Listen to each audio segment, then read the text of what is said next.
Transmitir ao vivo, iniciando transmissão.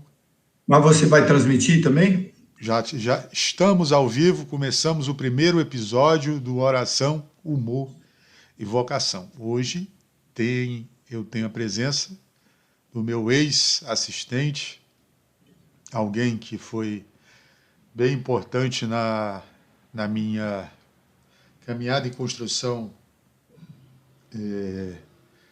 dentro da religiosa, digamos assim, e hoje eu chamei ele para falar um pouquinho da vocação dele, de como está sendo,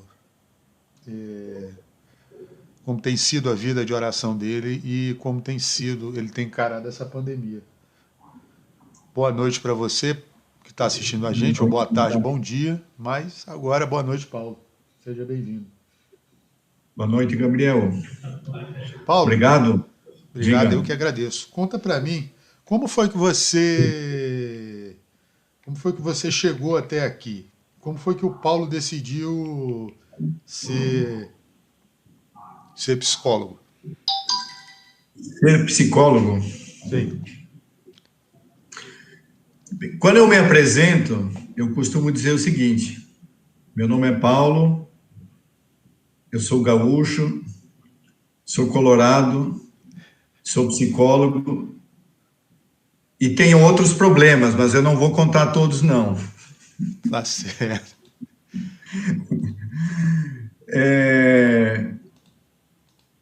O fato de ser psicólogo, de fato, é uma caminhada longa até ser psicólogo, porque eu gostava de muitas coisas. Isso aqui é uma coisa que poucos sabem. Eu gostava de muitas coisas, gosto ainda, né? Então, publicidade, propaganda. Eu sou vidrado em trabalhar com imagens, com vídeos e com textos. Eu gostava de engenharia civil. Nossa. Eu tinha desenho, projetos. E eu gostava também da área médica. Eu tenho um tio engenheiro, que era uma referência, e tenho um tio médico, que também era uma referência para mim e para a família. Uhum. Mas ele era dessa área de mente, neurologista, psiquiatra? Não, médico, faz tudo no interior, assim, sim. Cirurgião, médico, clínico. O que vinha ele fazia. Ele resolveu casos graves também de acidente, traumato. Meu pai caminha ainda hoje graças a ele, porque ele estudou uma noite inteira como fazer para deixar o pai sem a rótula. Portanto, o pai não tem uma rótula. Nossa. E caminhou normal depois disso. Sem a rótula, que é uma peça dessa engrenagem do joelho, né? Meu Deus. Então, de fato, eu comecei, tendo essas paixões, eu comecei primeiro comunicação social, porque eu queria essa área de publicidade e propaganda. Uhum. Só que não fiquei satisfeito. Aí comecei medicina, fiz acho que 3 semestres de medicina. Uhum. E na medicina que eu fui descobrir, primeiro que não era medicina. Não é isso, não tem nada a ver. Uhum. Eu já tinha deixado o campo das ciências exatas, né? Isso aqui já tinha ficado para trás. Mas ali, me questionando sobre por que não era o campo das comunicações, por que não era medicina, eu descobri a psicologia. Porque me falaram primeiro da psiquiatria, não, mas você pode ser psiquiatra. Mas aí eu disse assim, puxa, mas fazer medicina para depois fazer psiquiatria, não vejo sentido.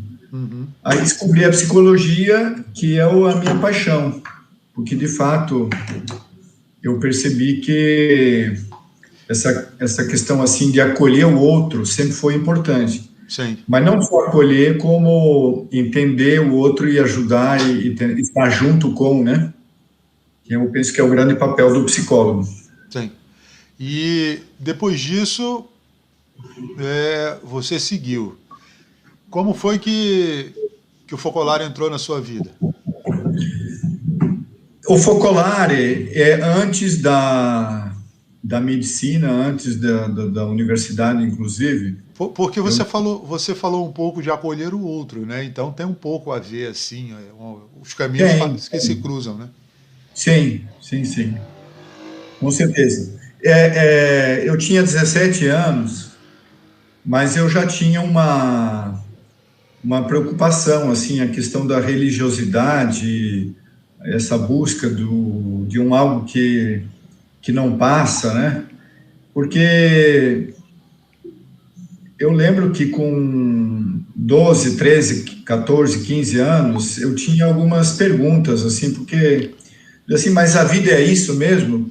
Você acorda, vai para a escola, aí estuda, volta, faz tarefa, sai para jogar, aí vai dormir, aí acorda e vai para a escola de novo, e como é que é? Será que é só isso mesmo a vida? Então, eu lembro que algumas vezes eu entrei em igrejas e ficava ali assim, olhando, e assim, mas e aí? E Deus, onde é que está? Né? Uhum. Teve depois um dado momento, eu tinha 17 anos, eu tinha ainda essas perguntas, e passou um grupo, eu estudava fora, não estudava mais lá na minha cidade, estudava em Santa Maria, a família morava no interior, em Veracruz. Aí passou um grupo, de repente, que bate na porta e diz assim, opa, eu não conhecia ninguém. Nós viemos te convidar para um encontro. Mas você não conhecia, como você falou, não conhecia ninguém. Os caras Nós chegaram, não bateram conhecia na tua ninguém. porta, assim. Nós viemos da tua cidade, tua mãe mandou a gente aqui e viemos para te convidar para um encontro. Serão 5 dias. Se você quiser, a gente tem o dinheiro aqui para pagar o encontro para você. Senão a gente precisa devolver o dinheiro para ela. Nossa. Agora, sabe o que é, Gabriel? Eu era. Quem me conhece hoje, não conhece o Paulo daquele tempo, que eu era tão tímido. Eu tinha passagem comprada, porque era férias, julho. Eu tinha passagem comprada para casa. E eu queria ir para casa. Eu fiquei com vergonha de dizer não, que eu não queria ir no encontro. Também porque o pessoal chegou ali tão feliz, tinha feito um esforço tão grande para chegar, que eu fiquei com vergonha de dizer assim, eu não quero ir no encontro. Eu fui naquele encontro, que foi um encontro de 5 dias, talvez alguns conhecem, em Mariápolis, e o fato é que eu fui e fiquei encantado, assim, aquilo que eu busquei a vida inteira quer dizer assim, até os 17 anos, eu encontrei ali. Quem bebe dessa fonte, né, fica, teoricamente...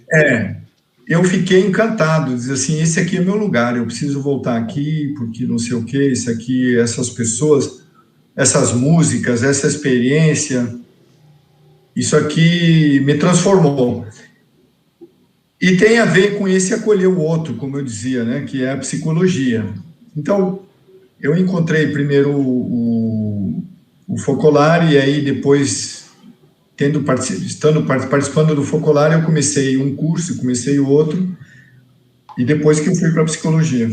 Uhum. E então você formou-se psicólogo. Sim. Consagrou-se, fez os votos. Rapaz, consagrado, o que é isso? Eu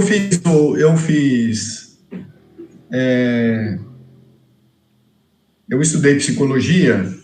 Tem um outro detalhe importante aí, que eu era muito cético em relação a tudo que estudava, apaixonado pela psicologia, mas eu questionava os professores, né? Dizia assim, cara, isso aqui não está certo, isso aqui, essas teorias aqui, até porque eu tinha uma vivência, quando entrei na psicologia, já tinha uma vivência em termos de espiritualidade com o Focolare, né? De uma Isso te ajudou vida... de alguma forma? Me ajudou, sim, a dar muita tranquilidade diante da psicologia, porque a psicologia é muito questionadora. Mas eu percebia que muitas das teorias ensinadas na nas universidades, assim, tem muitas lacunas, né? Não entendem o ser humano completo. E aí, na universidade, eu tinha 2 professores que eram diferentes. Os caras eram pessoas sérias, responsáveis, e eu percebia que esses caras, puxa, tinham alguma coisa de diferente. Aí, o que aconteceu? Um deles me disse assim, Paulo, vai ter um congresso, você precisa ir, precisa participar desse congresso. Eu disse, bom, se esse cara me diz que eu devo participar, eu vou. Aí eu fui, congresso na PUC, Porto Alegre, 1.200 pessoas, que na época era gigante, né? É. E quem é que estava lá? O Viktor Frankl, o pai fundador da logoterapia. Uhum. E, cara, aí foi outra paixão, porque esse sujeito realmente era carismático. O cara falou tudo em inglês, eu não entendi, naturalmente eu não entendi, mas tipo assim, o impacto que aquele encontro causou em mim, a Mariápolis, que foi uma descoberta da minha vida, esse impacto foi também lá nesse congresso. Tanto que, quando o Frankl terminou de falar, eu não sei como, mas ele estava num palco que devia ter 1,5 metro, talvez 2 metros de altura, o palco eu e outras 50, 80 pessoas, a gente subiu ali para estar no lado dele, para tirar foto, para aparecer, para estar, para cumprimentar, entende? Porque uma pessoa assim que transmitia um bem-estar que nós que éramos os jovens daquele congresso, né? Porque os sisudos ficaram lá batendo palma e tudo, mas assim, a galera aí, eu tinha 24 anos, eu subi no palco e fui lá. E aí essa turma acompanhou ele até a saída, até entrar no carro, né? Mas como eu dizia assim, eu era tímido ainda, morrendo de vontade de fazer pergunta, mas não fiz nada porque com que inglês que eu vou falar, etc.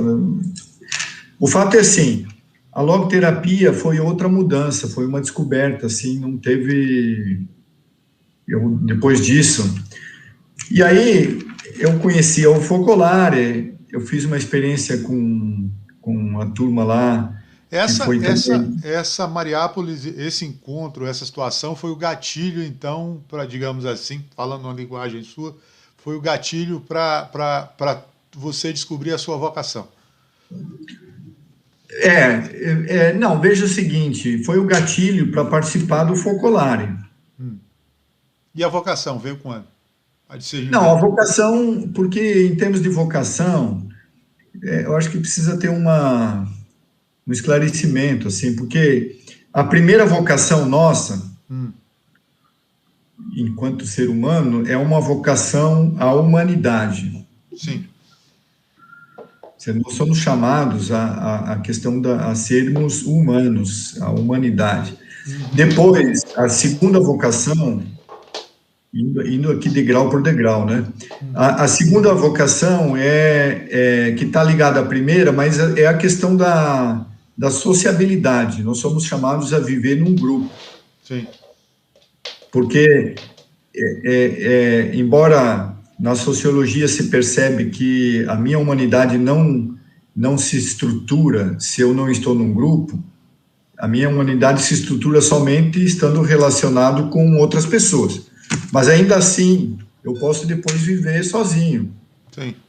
Eu vou né? Mas eu entendo que tem uma segunda vocação, que é esse chamado a viver pelos outros, ou viver com os outros, pelo menos, né? E construir algo com outros, e depois, talvez, pelos outros, né? Como tem a ver, por exemplo, o médico vive muito por outros, como também o psicólogo, mas o médico talvez é mais marcado isso, você trabalha, você pode salvar uma vida que você não conhece. Então é pelo outro, e isso não quer dizer somente pelo dinheiro. E depois disso, tem uma vocação assim, e a questão da espiritualidade, da tua descoberta, né? Qual é o fim último? Existe um fim maior do que simplesmente a tua vocação, a tua profissão? Aí tem esse encontro com a Mariápolis, que vai depois desenvolvendo aos poucos, né, uma vida de espiritualidade, uma troca. E eu diria o seguinte, é um encontro com Jesus. Chiara mesmo dizia, né, assim, não é uma questão de encontrar um movimento, encontrar uma estrutura. Ou você encontra Jesus, senão, em certo momento, você cai fora. Ou você não encontrou o essencial, né? E por que isso? Porque, veja, tem muitas pessoas também não católicos, e não só. Tem pessoas que não são cristãs, que encontram o movimento e, a um dado momento, descobrem assim, aqui tem algo para mim. Sei bem. E o que é esse algo para mim? É essa presença de Deus que, embora para alguns, porque a fé é um dom gratuito, não posso abrir a cabeça, vou pegar um machado, abrir a cabeça e colocar a fé dentro da tua experiência. É Deus que se revela, então a fé é um dom gratuito. Mas as pessoas podem encontrar o movimento e perceber assim, eu não creio em Deus, mas eu quero seguir esta vida. Sim. Né? Inclusive pessoas que se consagraram depois, porque pensa, puxa, eu tenho dúvida de fé, essa história de Jesus, para mim não é uma certeza, mas eu penso assim, e se existisse, se ele me chamasse, eu seguiria. E aí alguns passaram a participar integralmente, 100% dando a vida, né? Porque, assim, eu não sei se existe, mas se existisse, e se ele estivesse aqui vivo, me chamasse, eu seguiria. Portanto, eu vou seguir esse aqui, porque eu sinto esse chamado. E muçulmanos, budistas, tem gente que dá a vida pelo focolare, consagrado, celibatário, etc., porque percebe que o focolare chama. O focolare, é Deus presente no focolare que chamou. E eu senti isso também. Em um dado momento eu percebi assim, cara, me pareceu uma coisa muito lógica. Não é somente lógica humana, é uma lógica que eu sinto que transcende, que está além de uma coisa racional. É uma coisa assim, se eu não fosse psicólogo, faltaria alguma coisa. Se eu não fosse logoterapeuta, faltaria alguma coisa. E se eu não fosse um participante ativo, concreto, do focolare, me faltaria alguma coisa. Eu estaria procurando ainda. E onde te faltaria mais? Possivelmente o focolare, né? Porque é o chamado mais amplo. Mas aí, como focolare também, eu estaria procurando o quê? O que é que me define quanto uma pessoa que trabalha, que serve, que está a serviço na sociedade? Seria a psicologia. Então, não é que dá para dizer onde mais, onde menos. Mas é claro, a vocação mais ampla é a do focolare. Como que a tua religiosidade pode se encaixar na tua vida profissional ou vice-versa? Há diversas formas, tem diversas formas. Tem o fato assim, porque a logoterapia fecha muito com o cristianismo, impressionante. Viktor Frankl não era um cristão, ele era um homem religioso, adepto e crente seguidor do judaísmo, né? Ele era hebreu e seguia essa fé judaica, mas, por exemplo, a questão assim, a fé no ser humano, que o ser humano é capaz, que Deus intervém na história. Então, por exemplo, eu trabalhei muito com dependente químico. Então, a logoterapia me ensinou muita coisa, mas eu aprendi também, por exemplo, uma experiência que é necessário falar, na Casa do Menor, que é uma instituição Nossa. que nasceu em Nova Iguaçu, né? Um sacerdote católico. Padre Depois Renato. tem Padre Renato, que era casadomenor.org.br. Vou botar no link da descrição depois. Depois, Fazenda Esperança. Fazenda Esperança nasceu com uma pessoa leiga, como eu, como você, e um frei franciscano, todos Alemão, os dois, né? todos os dois conhecem a espiritualidade do Focolare, e eles dois, com a Fazenda Esperança, o Padre Renato com a Casa do Menor, eles, antes de existir essas instituições, eles tinham uma preocupação. Qual é o meu papel no mundo? O que eu faço pelas pessoas, concretamente? Né? Aí nessa busca, nasceram as instituições, e eu trabalhei em todas as duas por determinados momentos aí da minha história também.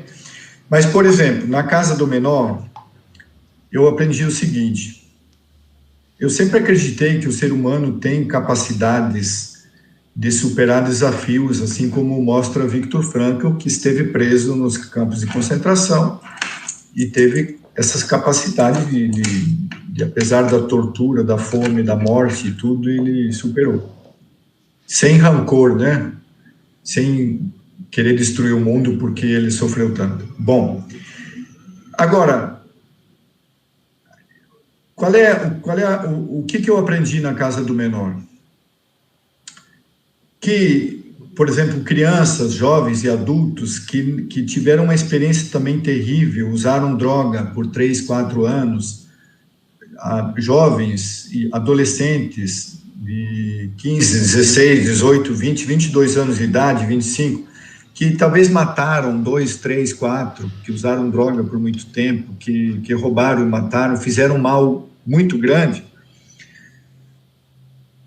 Independente do motivo, muitas vezes, assim, porque não tiveram um pai, porque os pais já usavam droga, porque não sei o quê, não interessa, moraram na rua, mas não interessa. Essas pessoas, quando elas recebem uma casa, a Casa do Menor, chama a Casa do Menor, mas eles acolhem também adultos, né? Essas pessoas recebem uma casa que dá uma acolhida, que acolhe, e que dá um pai social, que dá uma mãe, que dá calor. Essas pessoas se transformam, pagam a dívida que tem com a sociedade, que se for prisão, mas depois de tudo, elas dizem assim: eu quero ser como o Padre Renato. Eu quero ajudar outras pessoas a mudar de vida. E aí, alguns desses se tornam pai social, se tornam mãe social, ou seja, passam a cuidar de crianças de rua. Agora me conta uma coisa, você falou muito da logoterapia. Então, na Fazenda Esperança, a mesma coisa. Pessoas que saíram da droga, que tem crimes por trás, que mataram muita gente, fizeram pessoas sofrer, não só da família, mas outros também, da rua, etc., que se transformam. Por quê? Porque encontram pessoas que mostram que o caminho dos valores, e aí entra a logoterapia, Quero que eu ia perguntar. Mas é a espiritualidade, né? Logoterapia fala no caminho dos valores. Isso aqui é espiritualidade. O fundamento da logoterapia é esse. Diz assim: o sentido da tua vida você busca incessantemente, busca realizar o sentido. E realiza como? Realizando valores. Ponto final. Pode fazer outra pergunta. Eu ia te perguntar exatamente o que era logoterapia. Mas, já que você falou, eu queria já passar para outra parte. A gente vive ainda, né? Um período atípico. talvez nenhuma das gerações minha, a anterior à minha, a sua, a dos nossos pais, e talvez avós não tenham vivido. Talvez Sim, avós tenham por causa da gripe espanhola, mas hoje a gente vive tem um jeito, tem um modo de se relacionar diferente. sim. Como você acha, por exemplo, psicologicamente falando, o quão ruim a pandemia foi para as relações e para os pessoais, para esse tipo de, para os valores, para a sociedade em geral? Rapaz, aí tem que ver diversos aspectos, né? O, eu diria o seguinte, num primeiro momento se percebeu assim, vamos sair melhores e não sei o quê, porque estamos percebendo que precisamos do outro. E aí, talvez até seja um fato. Alguns ou muitos poderemos sair melhores. O fato é que, agora voltando um pouco para o cristianismo, já no Antigo Testamento tem me parece que é do livro do Ezequiel, uma pessoa hoje me disse numa outra conferência, diz assim, quem falou isso foi Ezequiel. Mas eu sei que tem um trecho do Antigo Testamento que diz assim, eu transformarei o vosso coração de pedra em coração de carne.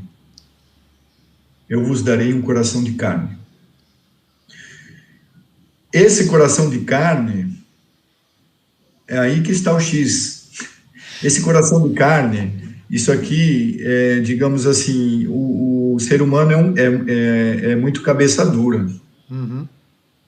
Essa transformação, nós de fato estamos aqui 2000 anos do cristianismo, mas vamos pensar aí 3, 4 mil anos em termos de, contando a história também do Antigo Testamento, né?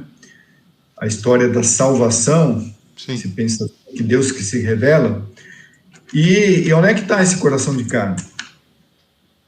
Então, se eu vejo, em termos aí de micro-história, aqui um outro conceito que é do Paulo Resch, né? Grande filósofo. Eu não conheço, não é, tem a ver com filosofia, com sociologia também, antropologia.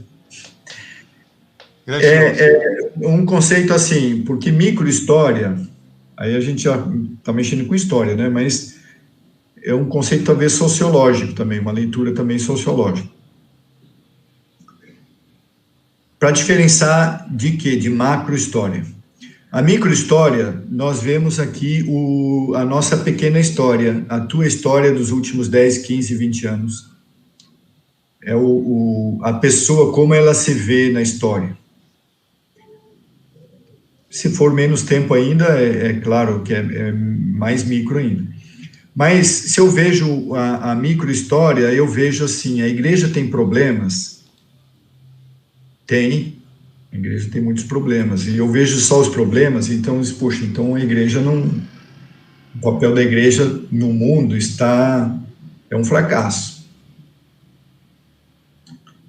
Agora, se eu vejo na macro-história, eu vejo o seguinte, que a igreja nasceu lá na Palestina, ela se difundiu. Nos anos 300 depois de Cristo, você ser um cristão era você furar muçulmano. Ou eu fui para a cruzada, furei 200 muçulmanos, então eu sou um bom cristão, porque eu salvei o cristianismo. Agora, isso na macro-história. Agora, a igreja, a percepção do que é ser cristão evoluiu ou não? Se pensar que hoje nós podemos até, em nome do cristianismo, nós podemos fazer mal às pessoas. Em nome do cristianismo, a gente faz mal, sem dúvida. Mas existe uma percepção a nível de cultura, mesmo que não seja, que alguns indivíduos pensem assim, precisamos defender o cristianismo significa matar fulano e beltrano. Mas existe uma percepção na cultura que está errado. Eu não posso, em nome de uma defesa do cristianismo, matar outra pessoa. Né? Embora possam ser discutidos, porque nesse tipo de diálogo sempre entra assim, teria sido justo matar Hitler antes da Segunda Guerra Mundial, porque ia poupar milhões. Tem gente que lança esse tipo de questão para defender a violência, né? Para defender assim, então é justo matar porque você está prevenindo um mal maior. Eu não vou entrar no mérito se é justo ou não é justo. Eu quero dizer o seguinte, existe uma percepção em termos de cultura, e aí em termos de cultura, eu posso falar muito, porque eu vivi na Coreia do Sul 10 anos, eu vivi no Piauí, eu vivi em Porto Alegre, eu vivi aqui no Rio de Janeiro, são 12 anos, eu vivi na Itália, Suíça e por aí afora, né? E disso você tirou alguma experiência interessante? Claro. O que você pode dizer para a gente? Aí que eu quero dizer, porque depois visitei Japão e China e Tailândia. Nossa. Filipinas eu fui diversas vezes. Tem milhas aí ainda sobrando? Não, mas olha aqui. O que chama atenção numa cultura não cristã? Porque 10 anos na Coreia do Sul, dá para entender um pouco da cultura. Eu posso falar diversos aspectos da cultura coreana, mas, fundamentalmente, lá eu entendi o valor do cristianismo. Puxa, mas Paulo, o que tem a ver isso? Tem a ver o seguinte, o cristianismo, quem é que deu o valor à mulher? Pensa você como era a relação homem-mulher no tempo de Jesus. Você encontra duas pessoas em flagrante adultério, porque não é que é uma pessoa em adultério. São duas. São duas. Mas naquela época eles enxergavam como se não, fosse então, uma só, né? Mas o que significa isso? Qual é o valor da mulher? Quem é que é apedrejado? A mulher. Porque a mulher que é a pecadora. E aí a gente sabe que o homem pagava, inclusive, para a mulher, mas que ela que era apedrejada.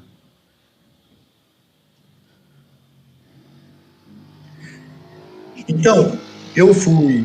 Aí na Coreia, eu vi uma situação que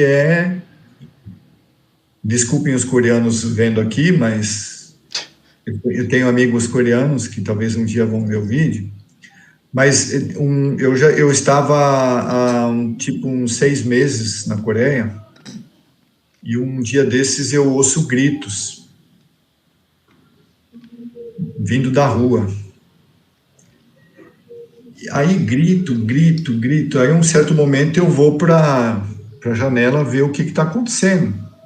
Aí eu vi a cena, uma pessoa de pé, chutando uma mulher no chão,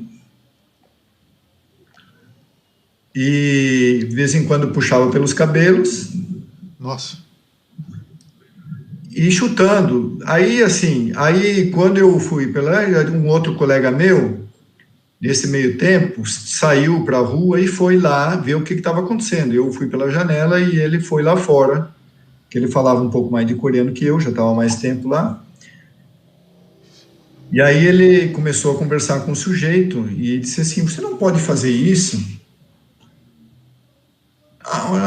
Aí ele dizia assim, não, mas é minha mulher. Não, você não pode...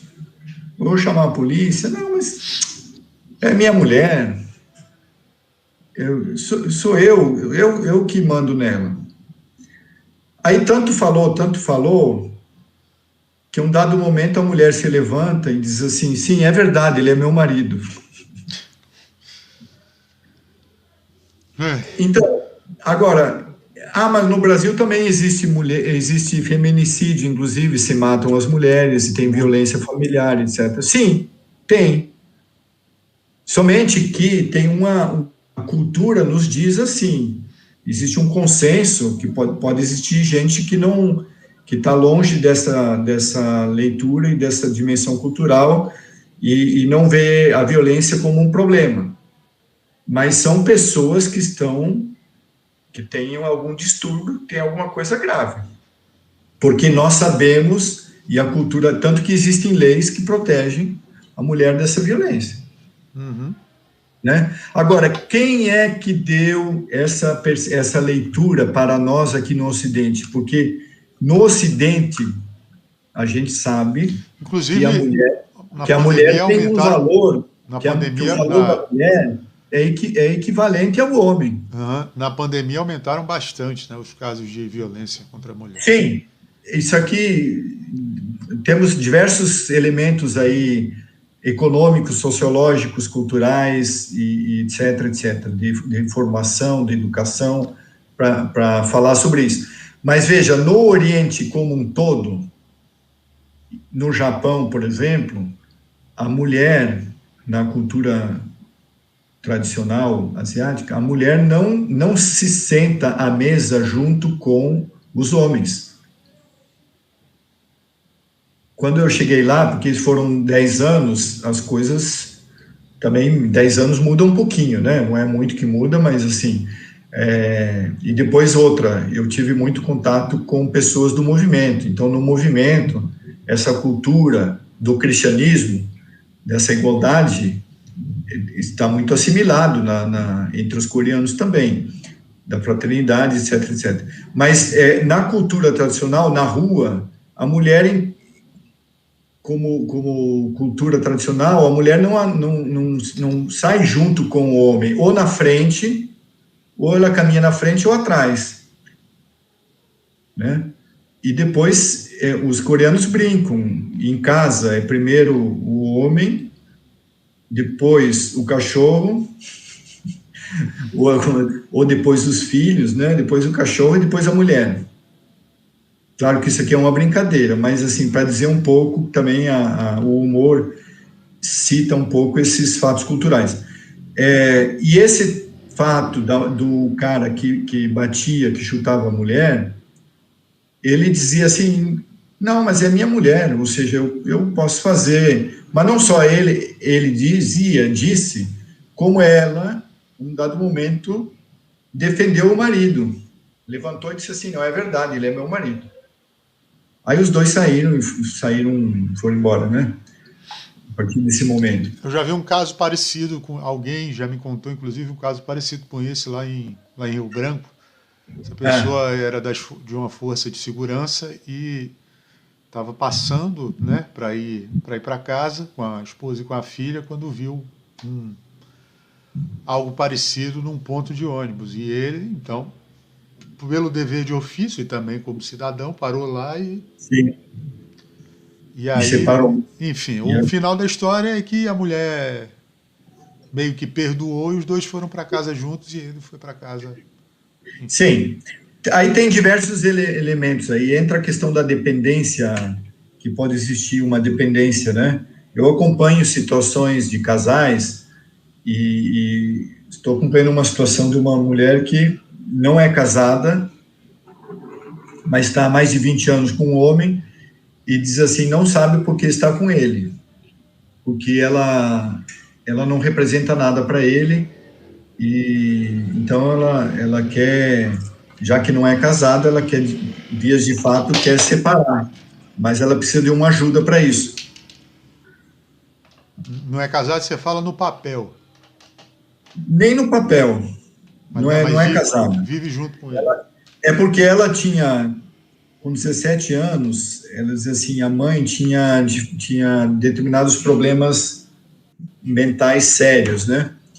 Assim, de cortar a roupa dela e de botar fora. Aí um dia ela chegou em casa, ela tinha colocado toda a roupa dela, dessa menina de 17 anos, 17 anos, fora da casa e tinha trancado a casa, tinha saído. E aí disse, bem, eu não posso entrar em casa, não tenho chave, a mãe me chutou, por onde é que eu vou? Eu fui para casa de um amigo, quase namorado, só que foi ficando, e e digamos assim, mais não é uma vida de casal. Sim, sim. Tá, mas olha, o problema que você viu, então, só sinaliza isso, que são diversas as dificuldades que podem estar por trás de uma vida a dois mal resolvida. Mas volto para o X da questão. O que as diferentes culturas me mostraram? Quem é que deu valor à mulher? Foi Jesus.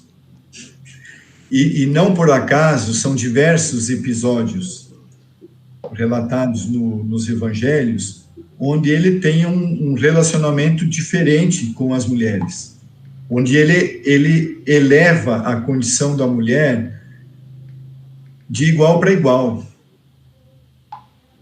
Sim, basta Assim como ele conversa com os sacerdotes, basta ver a relação dele com Maria Madalena, né? certo?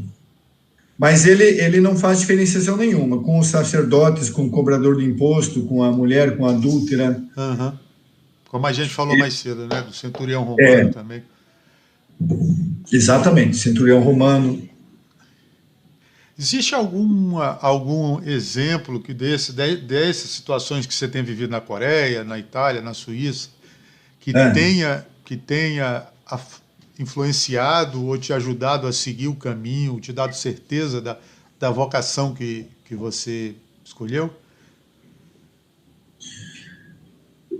Não, assim, exatamente, não. Foi assim, a experiência foi sempre mais me confirmando que eu estou no caminho certo, né? Porque vocação é algo muito, assim, tanto que eu fiz, por exemplo, em termos de profissão, nem sempre as pessoas têm essa certeza no primeiro momento qual é o teu lugar no mundo profissional. Eu tenho sorte que em um dado momento eu tive essa certeza, mas eu comecei outros cursos, né? E tem pessoas também que passam, às vezes, ficam na dúvida entre vocação A, B ou C. E aí, eu não... Eu sei que depois que eu percebi que era o Focolare, eu não tive dúvidas, assim, eu tinha dúvida, assim, será que eu vou conseguir? Porque, por exemplo, é uma vida também que não é nada simples, num certo sentido. Eu estou no meio do mundo, na sociedade, e, no entanto, eu vivo uma vida, em alguns aspectos, é uma doação, é muito radical. Ou você ama realmente o que faz, senão a gente desiste. Uhum. Eu amo essa vida do Focolare, da espiritualidade, eu amo o trabalho, eu amo conhecer culturas, né? Porque eu estive em tantos lugares, mas se alguém me dissesse assim, Paulo, eu estive no Piauí, né? Eu falei antes, mas se alguém dissesse assim, Paulo, vai para Colômbia, vai para qualquer país aí, vai para o Chile, para a África, qualquer país da África. Assim, tem a barreira da língua, né? Mas se disser assim, vai para Angola, onde se fala português... Mas é Chile, pelo menos aqui... Chile, o espanhol não é difícil. Tem um colega que mora comigo agora, ele morou na Colômbia e morou também em Cuba. Sei quem é. Bem... E assim, voltando ao assunto da pandemia, você acha que a pandemia está servindo, as pessoas estão enfraquecendo na fé, porque a gente está vendo muita gente também falar, porque é um absurdo as pessoas não terem acesso aos sacramentos, é um absurdo isso. ou a qualquer tipo de religiosidade, não poderem praticar, isso e aquilo, e a gente vê que a realidade não é essa, né? Que a gente tem que tomar cuidado porque é uma situação séria. Sim. Você vê isso como um enfraquecimento da fé, ou você acha que o ser humano pode sair mais fortalecido ainda da sua fé depois dessa? Olha, aí que tá. Num dado momento, lá no início, eu falei desse encontro com Jesus. Eu tenho a impressão que sempre será esse encontro e reencontro com aquele Deus que, porque se você não é um cristão, com aquele Deus que existe dentro de você, o que está presente de alguma forma na história da humanidade. Porque vamos dizer também que seja uma pessoa um não crente, mas com aquele bem, com aquele positivo que existe, né? Aquele bem gerador. Porque, veja, em termos de saúde, são diversos aspectos. A gente pode perceber assim, o humor. Eu vou falar sobre o humor daqui a pouco. A capacidade, inclusive o título do teu trabalho aqui cita o humor, né? Sim, sim. O humor é uma fonte de saúde. Sim. Isso aqui quem diz é Viktor Frankl, não é o Paulo Heck. Viktor Frankl. Mas e como? O que tem a ver o humor? Não, porque o humor é essa capacidade de ir além, você poder sorrir de si mesmo, rir de si mesmo, das tragédias, dos teus erros, e poder brincar da própria situação que você está sofrendo, é um sinal de saúde. Porque você não pode rir de si mesmo, a não ser numa situação de autotranscendência, onde você é capaz de ver a si mesmo e dizer assim, olha ali o Paulo. Eu estou vendo o Paulo que pisou numa casca de banana, caiu, olha o papel ridículo que ele fez. Daí já sai uma piada, alguma coisa também. Então, se você consegue pisar sem querer, naturalmente, pisar na casca da banana, cair, e depois brincar consigo mesmo e dizer assim, puxa, eu vou tentar pisar de novo. Aliás, eu vou chamar o amigo aqui para tirar uma foto, eu no chão aqui, porque eu vou postar lá no Insta que eu caí, pisei na casca de banana e caí na frente de 200 pessoas. Quer dizer, quem é que sofre mais? Aquele que está pensando assim, o que vão pensar de mim? Ou aquele que brinca com a própria situação? O que você acha? Eu acho que o outro, né? Não que brinca com a própria situação, porque ele soube levar Sim. isso. Porque todos os dois vão estar machucados, mas quem está preocupado com o que os outros pensam vai estar sofrendo mais. Exatamente. Então o humor é isso aí. Agora, você perguntou assim, mas e aí, isso aqui, essa pandemia pode atrapalhar? Sim, tem muita gente sofrendo, porque não aguenta mais ficar em casa. Então, eu entendo, precisamos entender que é difícil manter esse isolamento. Por quê? Porque tem o sentido do trabalho, por exemplo. Quem é que está conseguindo trabalhar bem, com serenidade? Quem é que vai trabalhar? Imagina os enfermeiros, médicos, pessoal que trabalha em hospital. Já está saturado, né? Poxa, quem não está doente de Covid também está estressado, né? Porque assim, você está no limite há um ano. Então, meu caro, diz assim, será que a pandemia está ensinando? Eu acho que pode estar ensinando, mas talvez muitos não estamos aproveitando o que a pandemia poderia ensinar. Inclusive, assim, nem as coisas básicas a nível técnico-científico. Porque, por exemplo, hoje tem gente que ainda diz assim que a máscara é uma bobagem, que não sei o quê. Sim. Mas aí Depois eu vou te Porque, mandar o vídeo do prefeito daqui de Pirassununga, aqui perto de onde eu estou, falando sobre isso. pois é. Então, tem gente prefeitos chorando, pedindo, por favor, coloquem a mão na consciência. E tem gente que não está nem aí, né? Sim, que Se parece importa que... com o outro, né, também. Eu vi um texto hoje que me pareceu significativo. Um médico dizendo assim, olha, é 1 ano que eu estou acompanhando situações aqui, pessoas morrendo.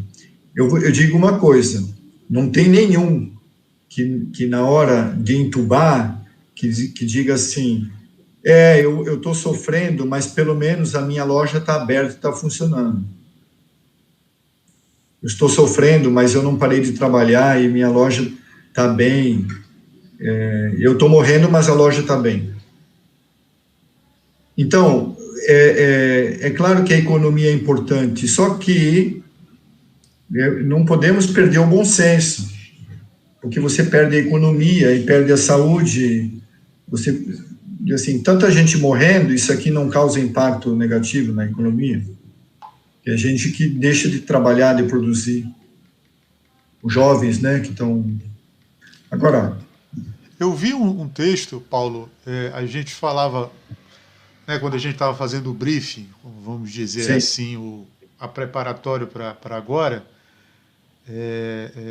sobre uma certa situação de formadores, de alguém que se diz formador, né? E eu vi uma pessoa falar, é triste você ver a pessoa, essa mesma pessoa que eu te contei a situação, falou que não pretende usar máscara, que não está nem aí, que vai ceder, que não vai ceder aos processos da sociedade globalista, digamos assim, né? Eu acho que isso já é extrapolar um pouco, né? Não dá para se dizer cristão se você não pensar no outro, né? Pois é, porque aí existem 2 leituras diferentes, né? Pensar no outro, porque alguns dizem assim, pensar no outro é manter a loja aberta, os bares abertos, porque o pessoal quer trabalhar. Eu tenho a impressão que foi uma falsa ideia de que você cuidar do outro a tal ponto de reduzir drasticamente a circulação de pessoas seria a melhor forma de pensar no outro. Você poderia abrir bares, por exemplo, um dia abre um, e no outro dia abre outro, pelo número do bar, você abre pares ou ímpares. Nas empresas também, você trabalhar alternadamente, para quê? E assim, mas as empresas não vão vender. O fato é o seguinte, que o errado, o improdutivo, assim, o que torna negativo nesse contexto é fazer de conta que não é uma situação grave. Esse é o grave. Que a economia não pode parar, etc, etc. Não pode, a gente sabe que não. Não pode parar. Mas, assim, você não pode dizer que não é uma situação grave, que não é uma situação perigosa, porque mesmo gente que se cuida pode pegar. Sim, sim. Então, imagina você não se cuidar. É verdade. E como manter a saúde mental? O que a gente faz para manter a saúde mental em equilíbrio nessas horas? Aí eu volto para a logoterapia. Eu fiz um mini curso, e aí, quem sabe, aí vamos repetir o mini curso, e os ouvintes vão pedir assim, Paulo, e aquele mini curso lá? Enfrentamento e superação de crises. Mas eu vou chegar logo num ponto nevrálgico aqui da logoterapia. A logoterapia sustenta o seguinte, o ser humano é corpo, mente e espírito. Uhum. Enquanto que outras escolas afirmam muito bem que o ser humano é corpo e mente.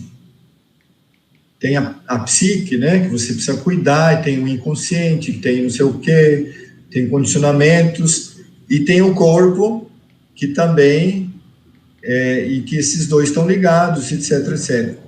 Depois tem outros autores, tem Jung, que fala também na espiritualidade, na dimensão do espírito, etc. Mas Frankl, eu entendo que é o que coloca melhor, porque ele diz assim, o ser humano é muito mais do que corpo e mente.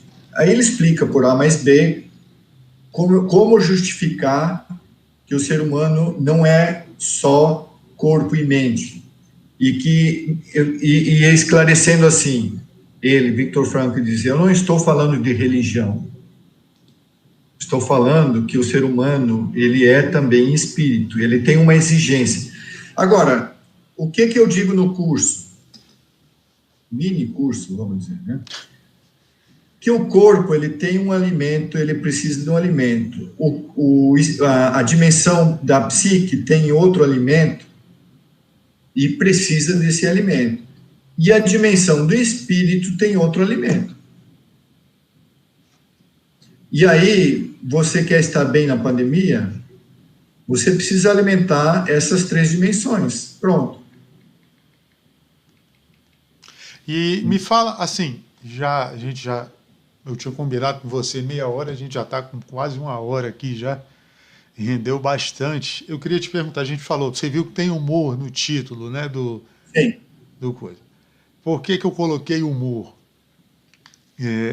Eu sempre tive uma ideia, né, assim, antes de eu passar ou a servir na igreja, a passar a fazer parte de fato do focolário, você tinha uma ideia das pessoas que levavam a vida religiosa totalmente diferente, né? Você via um padre como se fosse assim eu não sei se eu posso dizer isso, mas um semideus, alguém que, ele não ri. Alguém distante, Né? Você via alguém religioso como você, ou como alguém de alguma ordem, tipo, e a pessoa é séria.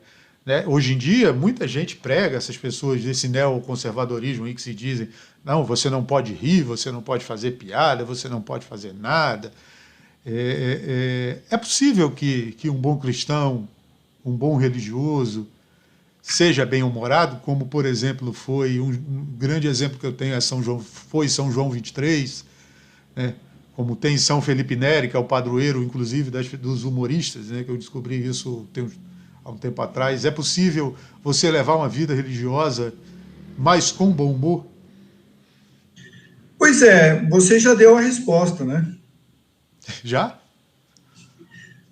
É possível como um João 23, por exemplo. Mas aí Pois ele está num degrauzinho. Não, eu digo assim, não só é possível, como é necessário. Por quê? Não, porque é uma questão de saúde. Porque a gente vê muita gente. Assim, se for ver assim, vida em termos de vida religiosa, mas não só. Você quer conquistar uma pessoa, você para o comércio, por exemplo. Você conquista ela gritando com ela ou sorrindo? Sorrindo. Sério? Claro. Eita! Pois é. Eu vejo bem isso, que eu sou neto de comerciante, então eu vi bem isso na minha vida. Exatamente.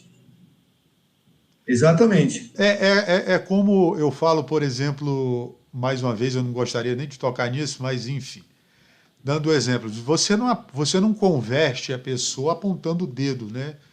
Você converte dando o exemplo, né? Você não viu o Nosso Senhor apontar o dedo de fato e dizer, Paulo, não Paulo o apóstolo, Paulo o cidadão que estava passando na rua e Jesus estava passando naquela época, passou um Paulo e ele disse, Paulo, você se fizer isso vai ao inferno, vai queimar e vai arder e vai morrer e vai sofrer. Não. Você viu exemplos dele com bom humor, inclusive, e sendo simples, né, nas suas perguntas e sendo firme o estritamente, o minimamente necessário. Sim. Não, veja, o humor é tudo de bom. Agora, existe, eu não sei se dá para dizer assim, que existe um humor que não é saudável. Mas o bom humor, Sim. bom humor é fundamental, Sim. né? Tanto que eu digo assim, para a psicologia, mas eu gosto de relatar com outras profissões, com outros campos, né? Mesmo um marceneiro, um fisioterapeuta, você vai procurar um fisioterapeuta, um marceneiro, um médico, você sabe que ele é rabugento? É. Se Ai, o meu Deus, eu cara... me lembrei da consulta que eu fui há 10 dias atrás, eu levei minha mãe e ela se assustou um pouco. Ah, é? Então, Nossa Senhora, complicado. E a gente não tem patrocínio, então, tá? Quem é, quiser, estiver vendo, quiser patrocinar, a gente aceita. Paulo, antes da gente encerrar, a gente já falou sobre vocação, a gente já falou sobre saúde mental na pandemia, a gente já falou sobre humor e um pouco de vida de oração. Mas o que você deixaria de dica para quem assiste agora, ou assistir depois, ou ouvir a gente, é. sobre ter uma vida de oração boa, tranquila, regular, satisfatória, talvez?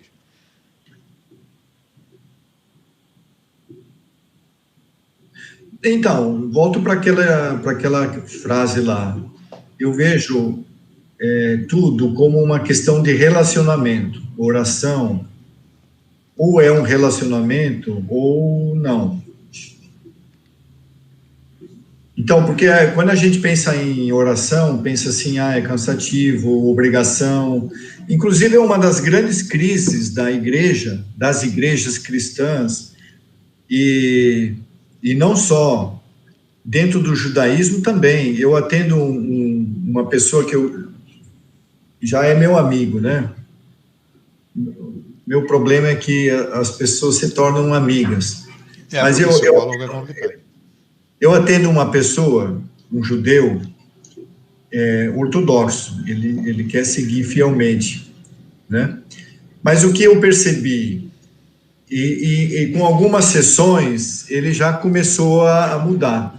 Mas qual é a dificuldade que vivemos também nas igrejas cristãs?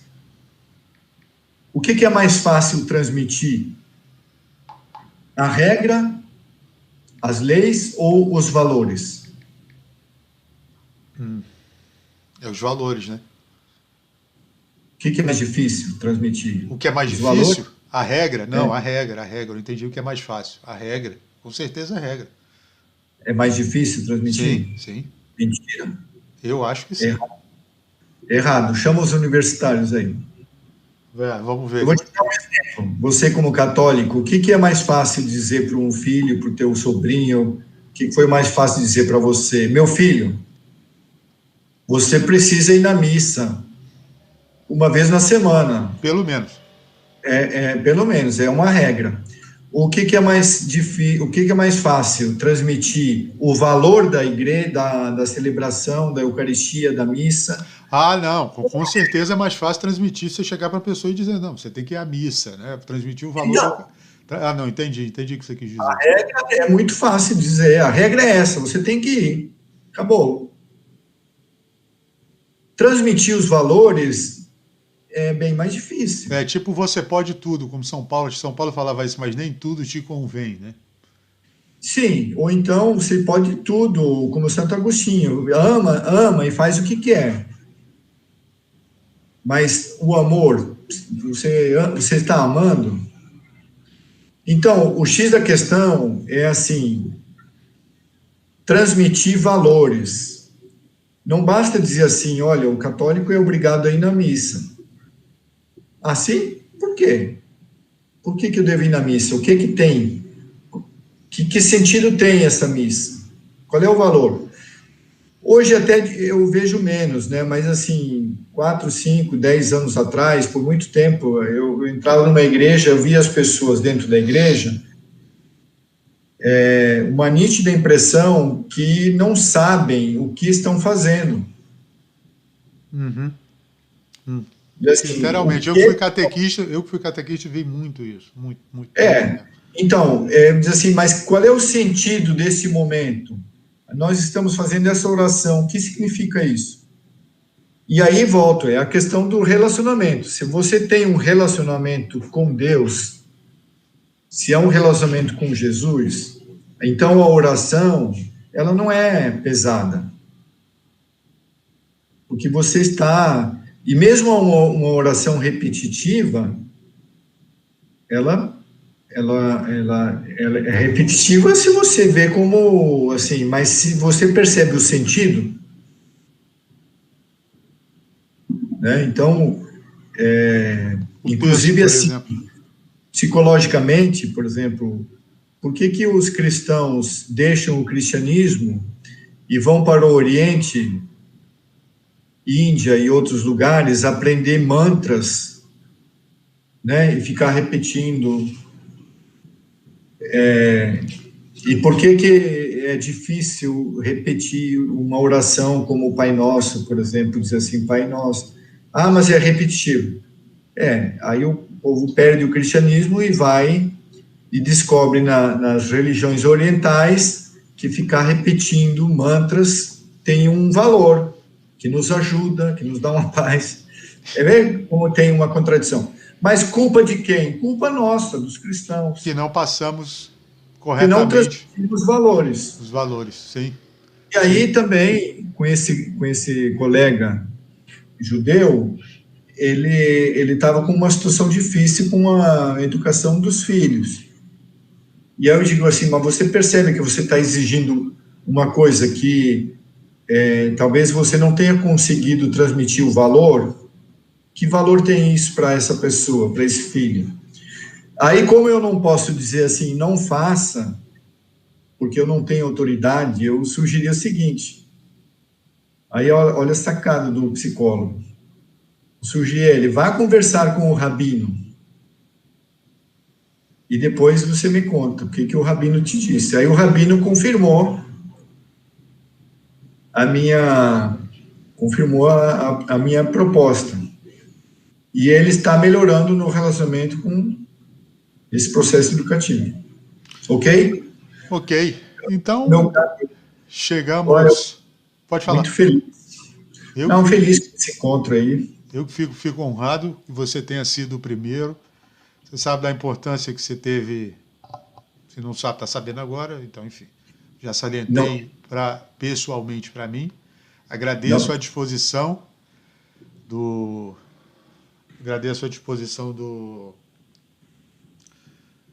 Pode dizer para o pessoal que ouve aqui que eu atendo amigos também, viu? Uhum. Alguém deixou aqui no chat do YouTube o humor alivia os fardos. Achei interessante isso. É isso mesmo. Achei interessante. Paulo, então, muito obrigado pela tua presença. Obrigado de verdade. Eu acho que a gente pode encerrar com oração universal. Eu faço a primeira parte, você a segunda. E aí você a gente se despede. Faz as duas, você pode fazer. Não, por favor. Eu quero. Peço para você dividir comigo essa. Vamos lá, então. Pai nosso, que estais no céu, e santificado seja o vosso nome, venha a nós o vosso reino, seja feita a vossa vontade, assim na terra como no céu. O pão nosso de cada dia nos dai hoje, perdoai as nossas ofensas, assim como nós perdoamos a quem nos tem ofendido. Não nos deixeis cair em tentação, mas livrai-nos do mal. Amém. Amém. É isso. Você viu essa oração? Essas palavras têm valores profundos. Uhum. Tem valores profundos aqui de sociabilidade, de partilha, de ajuda, de perdão. Uhum.